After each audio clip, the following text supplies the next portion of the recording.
Well, before we begin, can we just give a big round of applause to ourselves? Well, thank you indeed.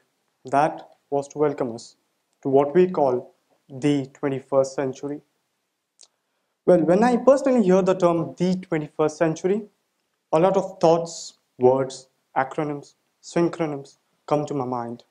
And if I had to summarize in the smallest or the quickest word possible, I could simply say it as technology, entertainment, and design. That is what TED stands for. Well, when we are here today, exactly a year ago, April 2017, I was surfing through the internet and I found this inspiring, motivating video where a speaker, his name is Mr. Shah Rukh Khan, he was talking in Vancouver, he was giving a TED talk. Then, that video was 17 minutes 51 seconds to be exact.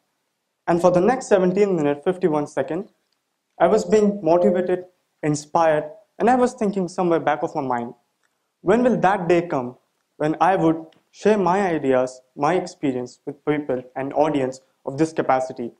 When I'm standing here today and talking to you all, if not on the same stage, but at least on the same platform. To those people, I learned a lesson today. To those people who tell you, you can't dream with your eyes open, tell them yes, you can. Because if I could, you could do it too.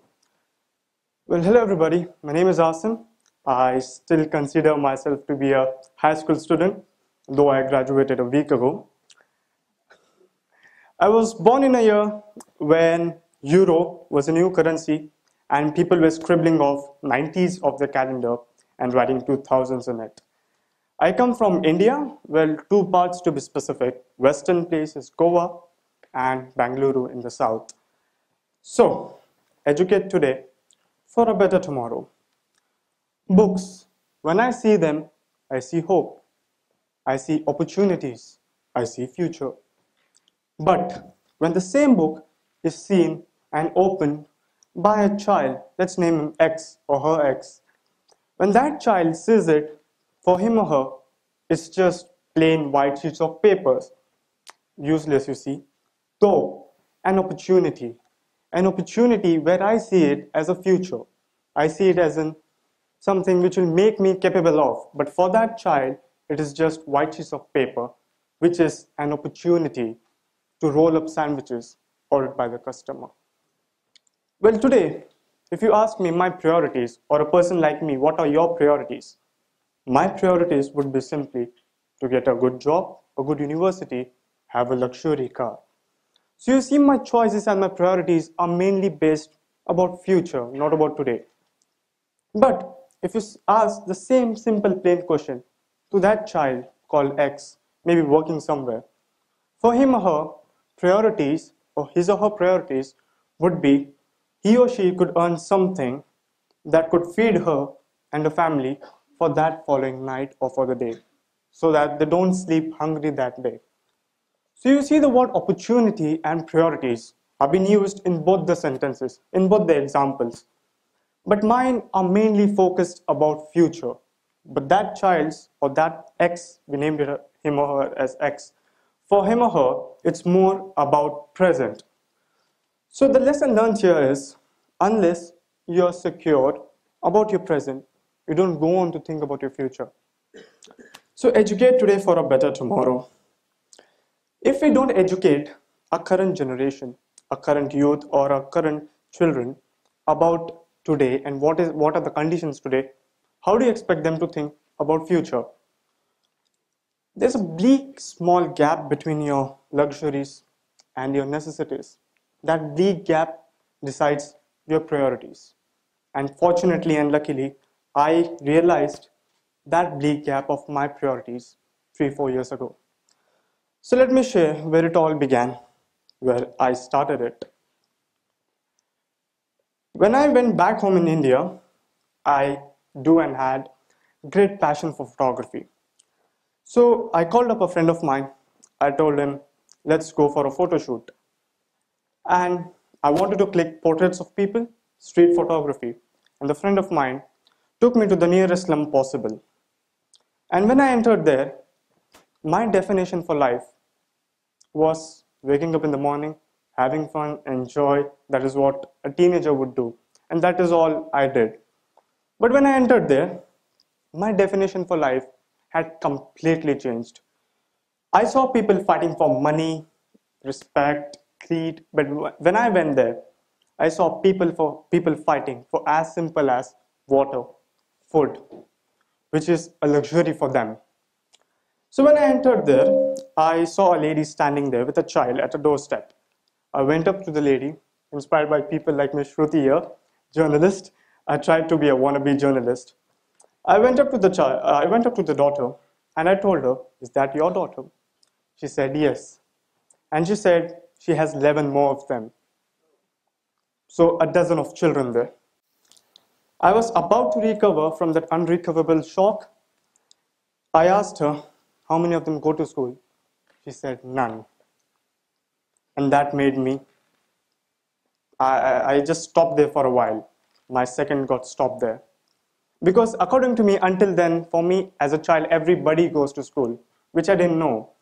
And when I asked her why, she replied, "Son," in the native language, she replied, "Son, we are dependent on daily wages. And if we are unable to earn something for the day, we don't have 3 meals a day. And the things which which you do in your world is not possible in mine." Well, there were two things which hurted me the most, but the thing which hurted me the most was the word "your world." Until then, for me, everybody lived on the same planet, Earth. But then I realized the world was different for all of us. World is not same for us because of the two words, opportunity and priorities. So I wanted to reply to her, but to be really honest, I didn't know what to reply.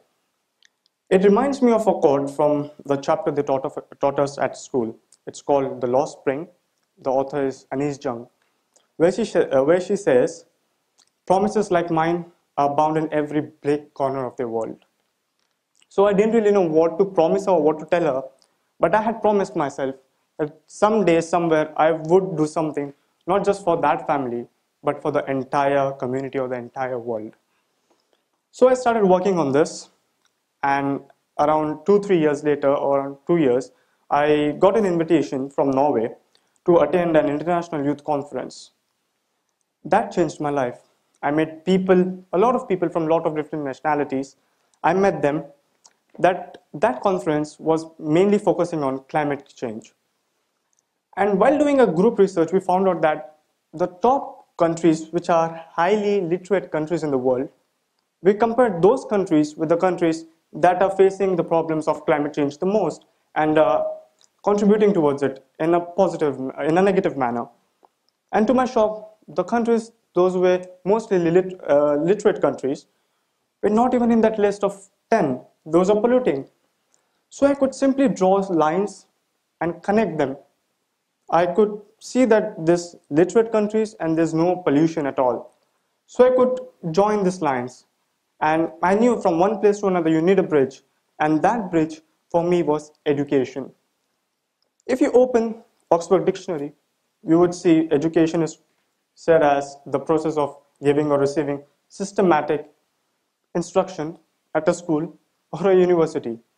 But personally, if you ask me the definition of education, for me it is personally the phenomena which is needed in order to understand the actual definition of education in Oxford Dictionary. So while working this, I realized that education is needed the most. And further, when I started working on this, I also realized that these people, or we in general, have no idea what climate change could do or what poverty and diseases are present in this planet or on this planet. So while working on this, I realized that something must be done. And unless we don't educate our youth or our people today, we can't expect them to think about the future. So I and a friend of mine started planning to start an organization which is called Joining Dots, where we join dots to build bridges. So this will work as a barter system, unlike the real barter system where you get the work done and you get money in return. Here, you get the work done and get love and blessings in return. So let me give you an example, a fictional example, because reality at times is stranger than fiction.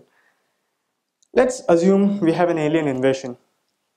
So do you think we would fight for our house, a couple of people will fight for their house, or a group of community of people will fight for their place or their area? No, we would generally expect the whole of the humanity get together and fight against those aliens. The question is why? Because we think them as a threat to humanity, to the whole of the humankind.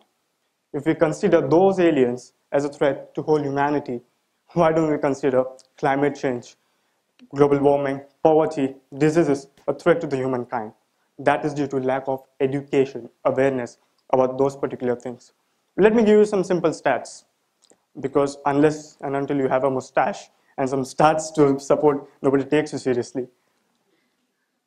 So, on an average, according to a report of the New Republic, around 4 million people die every year just because of climate change, which is 1,095 people roughly every day.